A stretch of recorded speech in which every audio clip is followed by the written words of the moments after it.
Isang hakbang papunta sa ikatlong digmaang pandaigdigan mga kapatid. Pag-usapan natin to.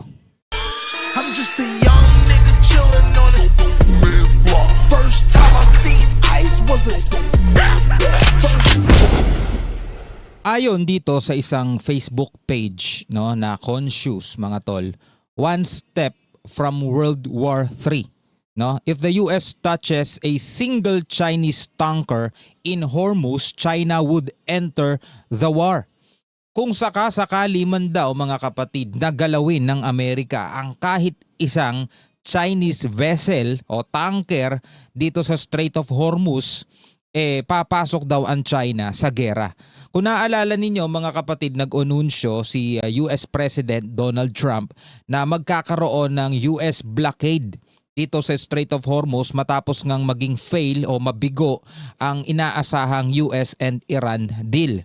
So walang nangyaring negosasyon mga tol, kaya inanunsyo ng Amerika ni Trump, haharangin ng Amerika ang anumang barko na papasok at lalabas dito sa Strait of Hormuz. Siyempre kasama na dyan mga tol yung mga tanker ng China. So nagbigay ng pahayag mga tol etong China's Defense Minister Admiral Dong Jun mga tol. Ito'y pinost ng Facebook page naman na Donald Trump for President mga tol. Sabi rito, China warns Trump, nagbabala daw ang China kay Trump. Hands off the Strait of Hormuz or else. Sabing ganon mga tol. Or else. Ano yung or else na yon? China's Defense Minister Admiral Dong Jun just drew a sharp red line against America. Ayan hina-highlight ko mga tol. We have trade and energy agreements with Iran, he declared. We expect others not to interfere in our affairs. The Strait of Hormuz is open to us. So meron daw silang agreement, energy trade agreements dito sa Iran at inaasahan daw nila, ine-expect nila na walang makikialam doon. Walang magi-interfere doon sa affairs na yon mga tol. The Strait of Hormuz is open to us, meaning wag nyo kaming harangin kasi meron kaming kasunduan ng Iran. Kasi nga 'di ba inanunsyo ni Trump mga tol na haharangin ng Amerika ang anumang barko o ang sinumang barko na dadaan at lalabas papasok dito sa Strait of Hormuz. Well, syempre kabilang na diyan ng China.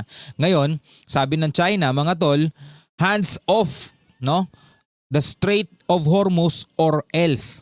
Kaya nga sabi rito sa isang post mga kapatid mula rito sa Conscious, one step from World War III. If the US touches a single Chinese tanker in Hormuz, China would enter the war. Ito'y pahayag mga tol, hindi to balita. Pahayag to ng isang Facebook page na Conscious ang pangalan. CENTCOM, ito. Confirmed, the total naval blockade of the Strait of Hormuz begins Monday, April 13 at 10 a.m. ET, Eastern Time.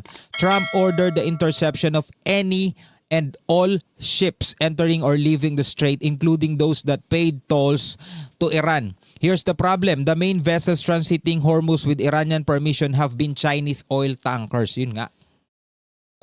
Kasi sabi ni Trump, lahat any and all ships entering or leaving the strait, including those that paid tolls to Iran. Kasama dyan mga tol ang Chinese oil tanker. So mamumblema, maaantala mga tol yung mga oil tanker ng China. Siyempre ang China nangangailangan din ng langis.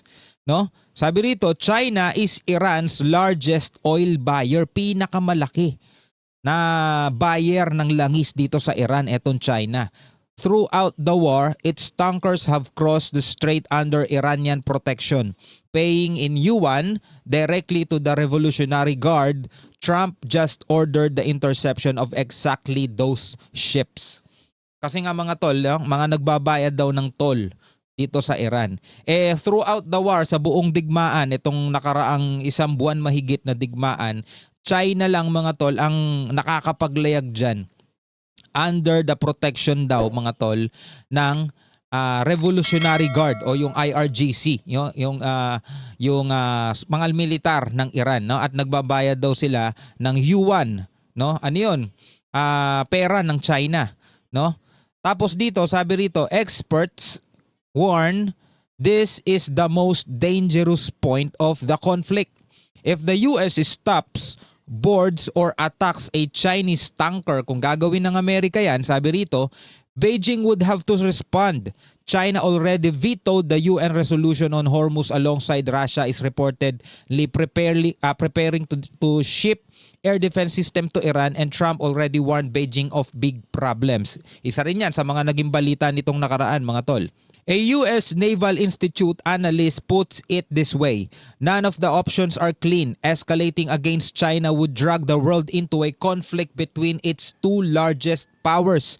Not escalating means the blockade is just on paper, no? What begins tomorrow in Hormuz is no longer just the US versus Iran. If a Chinese tanker gets caught in the middle, the escalation could be catastrophic, mga tol. Hindi na ito basta sa usapang Amerika lang at saka Iran. Kung sakasakaling madadamay etong mga oil tanker ng Iran, maaantala siguro yung shipment nila, maaapektuhan yung energy ng China. Isang ano daw to, mga tol, mas magpapalala pa, mag-e-escalate pa lalo, and could be catastrophic, mga tol. Ano ang inyong masasabi tungkol dito, mga tol, no? Sabi rito, this isn't diplomacy.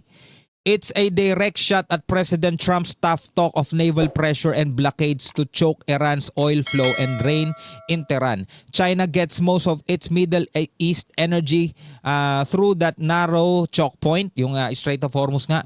Beijing is making clear it won't sit idle, ibig sabihin hindi pwedeng wala silang gawin, while the US protects global shipping lanes and confronts a regime that funds terror and destabilizes the region. While American strength has kept the world's oil lifeline secure for decades, Communist China is rushing to yield its radical Islamist partners.